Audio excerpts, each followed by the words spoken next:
নওগাঁর বিভিন্ন বিল ও উন্মুক্ত জলাশয়ে প্রকাশ্যে ব্যবহৃত হচ্ছে অবৈধ চায়না দুয়ারি ও কারেন্ট জাল। এতে নির্বিচারে ধরা পড়ছে ছোট বড় সব ধরনের মাছ, পোনা ও জলজ প্রাণী। সংকটে পড়েছে দেশীয় মাছের উৎপাদন, হুমকির মুখে জীববৈচিত্র্য। বিস্তারিত জানাচ্ছেন সহকর্মী শফিক ছোটন, ছবি তুলেছেন সাব্বির হোসেন। ৪৫ বছর ধরে কোটি মানুষের আস্থায় পাইপের বস আরএফএল পাইপ। বর্ষার পানিতে প্রাণ ফিরে পেয়েছে নওগাঁর বিল ও উন্মুক্ত জলাশয়। ডিঙ্গি নৌকা ভাসিয়ে দিনভর মাছ ধরছেন মৎস্যজীবীরা। খেয়া জাল ফেলে মাছ শিকারের এমন দৃশ্য ইদানিং কমই দেখা যায়।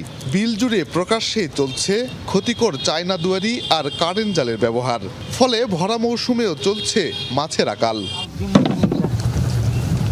অপরাধী তো এখন মারা লাগে, গরিব মানুষ মারা লাগে। তাই কারেন্ট জাল বেশি, রিং জাল বেশি, চায়না জালগুলো বেশি, এলার জন্য সারামূলক ফেলা আছে, এই জন্য মাছ নেই। ৭১-এর পরে এই বিলত জাল ফেলেছি, একাটি জাল ফেললে এই বানে কই মাছ পাওয়া যায়, চোপড়া, কই, কানস,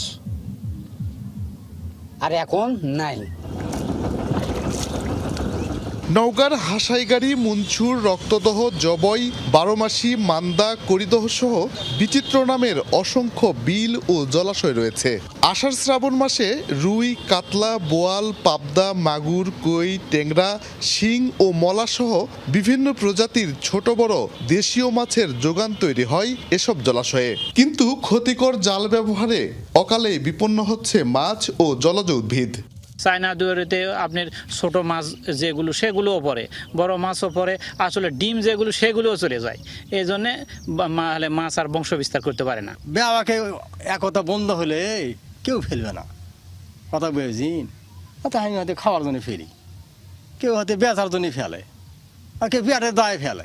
প্রশাসনে আসা যদি ওরা যদি কিছু বলে যে জালগুলা উঠে লিয়া যায়, তাহলে তো বিলত অবশ্য মাছ থাকবে। এখন প্রশাসন তো কিছু বলে না। মৎস্য আইনে নিষিদ্ধ এসব জাল ব্যবহার দণ্ডনীয় অপরাধ। তারপরও নজরদারির ঘাটতিতে তা থামছে না। তবে নিয়মিত অভিযান চালিয়ে নিষিদ্ধ জাল জব্দ ও ব্যবহার নিয়ন্ত্রণের চেষ্টা চলছে বলে জানিয়েছে মৎস্য বিভাগ। আইন প্রয়োগ শুধু আইন দ্বারা নিয়ন্ত্রণ সম্ভব না, প্রয়োগ করে পাশাপাশি সবাই যদি সর্বস্তরে সকলে যদি সহযোগিতা করে, তাহলে আমরা এটা নিয়ন্ত্রণে রাখতে পারবো।